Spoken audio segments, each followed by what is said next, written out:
So now we have a starting point. From that starting point, we'll bolt the mount on. Then we're going to bolt a plate to the mount, which is about to be cut out. And then from there we make the outriggers from the frame to that plate, which is bolted to the mount. We made two of these pieces for the top of the frame side mount. So the way this works is this is going to be the top side of the frame mount. This is the motor mount, which is going to be bolted to the engine. The slot will allow the engine to drop straight down into it.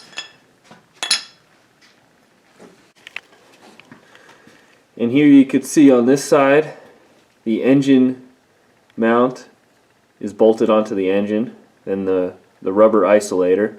Then the top side of the frame mount is bolted on. Now what we're going to do to design the rest of the frame side is we're going to make cardboard templates from the frame here over to the top side of the frame piece. We're going to draw it all out of cardboard and then mock it up, cut it out of metal, tack it in place once we get the engine exactly where we want it, and then we'll pull the engine out to final weld everything.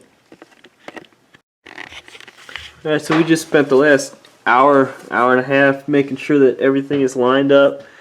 We got about a 3.5, 4 degree pitch to the back. The engine is level with the frame, and now we're cutting out some cardboard templates to make the frame side of the engine mounts. So that one template will work for both sides on the driver's side of the frame side. So we're going to get this cut out of metal and start tacking. So here's the passenger side mount and cardboard template. So we got everything ready to go, and it's kind of cool because it's all the same cardboard template. Both sides somehow are perfectly symmetrical. So that's pretty cool. Makes it a bit easier. Now I'll crawl out from under here without moving anything. Alright, there they are, the 4 pieces. Gonna go tack them in now.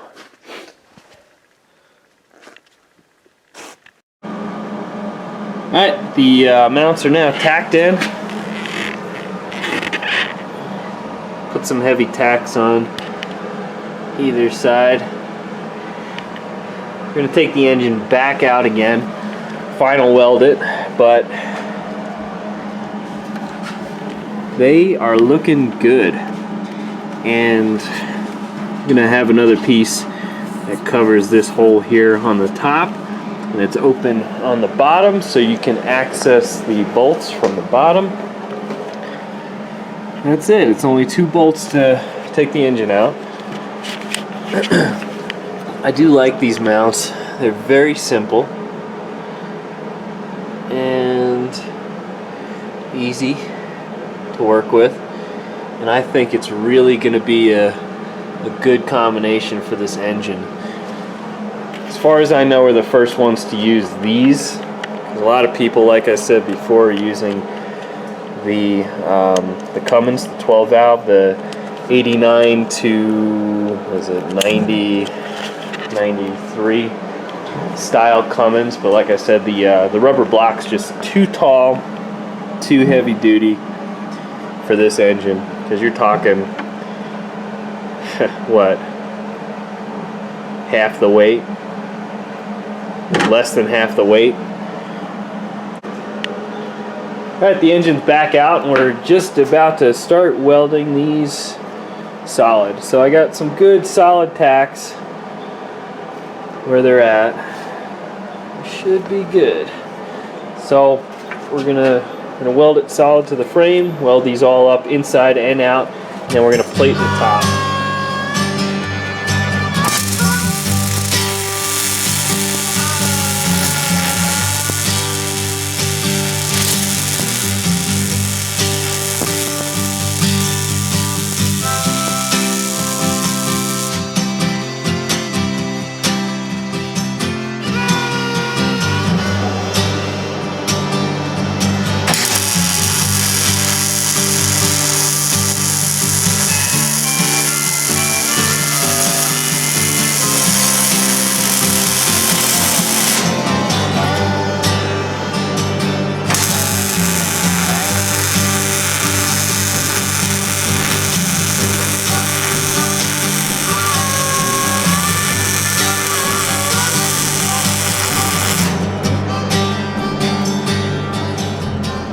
Alright, the mounts are welded in. Look pretty good. Came out nice. Still got to do some grinding. Now let's put the engine on the mounts for the first time and actually let the truck hold up the engine for the first time.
To set it down on the weight of the truck.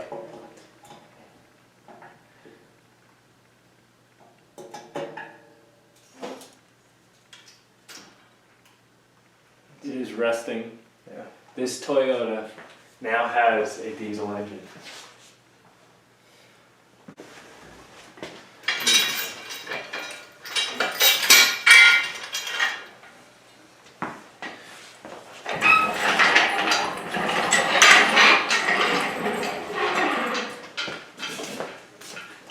Let's see, how long did that take us to do?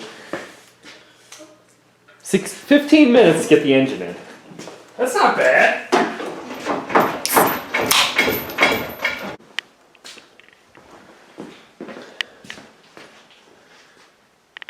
Yup. There it is. It fits. Toyota holds it up good. It is tight, but man, thing looks freaking sweet in there. We still have a jack holding up the transmission for the time being. So I still have to, we still have to get the adapter plate so we can bolt up the cross member, and the cross member bolts up to the transfer case. One beer down, not the transmission. So we can't actually build a cross member yet, but that'll be coming shortly. This is a big accomplishment, big step in the process. So the mounts are welded inside and outside. I still have to grind them down, clean them up, and build those, cut those top plates and weld them in, so everything looks all sanitary, but it is plenty strong enough. So the engine's gonna come out again very soon, and what we're gonna do is grind everything down smooth, paint it, wire brush all the slag off, take the mounts off the engine block, and paint them, grind them down smooth and everything. We'll Loctite and lock washer all the bolts. It's gonna sit good. We got enough space, just enough for a radiator and electric fan. We'll be able to squeeze something in there. So we have plenty of space for the exhaust coming out of the turbo. The slave cylinder line that's down here is actually going to be moved to the other side, because on this bell housing it uses a Jeep TJ slave cylinder, and that's on the driver's side. So we're not going to have clutch line on this side, and we can move the brake lines aside and make sure they're out of the way. So we'll be able to tuck like at least 2-inch pipe through there, and then probably do a 3-inch pipe the rest of the way, something like that. Alright, I think that's all for now.